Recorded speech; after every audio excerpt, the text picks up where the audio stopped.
Hey everybody, welcome to the Meaning to Live Therapy Life Hack channel.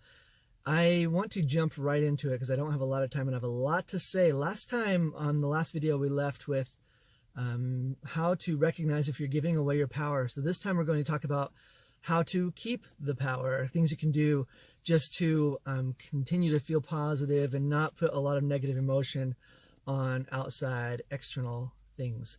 The first one, there's five things to do. The first one is to avoid that victim stance. And victim thinking and victim verbiage and victim whatever is just feeling like you are the victim, obviously. Easy way to recognize that is if you can say poor me afterwards. If you can say poor me after anything you think or anything you say, then you are in victim mode. People hate that because it happens a lot. It's actually in our culture almost taught how to be a victim, how awesome it is to be a victim, and it's really rewarded in our culture right now for whatever reason. So unhealthy, creates negative emotion. The second one is know your value. Know what your values are, know what you believe, know what you will and won't do. Otherwise, if you're wishy-washy on that, you can easily be susceptible to other people's values and they'll push them on you, and then you'll be doing what they think you should do.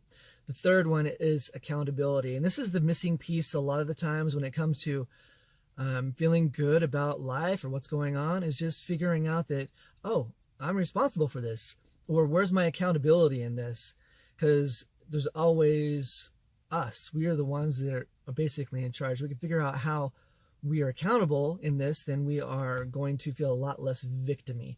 The fourth one is create boundaries. And what's cool about this is that once we realize how valuable and priceless we are, we would do what we would do with anything we found valuable and priceless, is we would create borders to protect that. So just like if we have a house, we're going to put a fence up to protect our property. Emotionally, we can put up borders and boundaries to protect ourselves. Example number one, the easiest one, is if you know someone's just a real jerk, if they're mean, if they try to control you, put you down, put you on guilt trips, hurt you, then you know that that's not the place for you to be. So keep yourself safe. That's just it. Keep yourself safe. If by some odd chance someone breaks those boundaries and you end up getting hurt, it leads us to the fifth one, is forgiveness. A lot of times people say forgive and forget. I'm not a big fan of that. I think that's the most ridiculous thing I've ever heard. So forgive I like, forget I don't like. You can't just forget someone hurt you, but you can forgive them.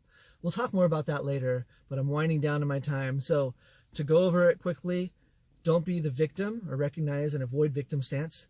Know your value, take accountability. That's 3. 4 is create boundaries. And 5 is try forgiveness. If you have any other questions, check out my website at www.meaningtolive.com. I hope you enjoyed and have a great day.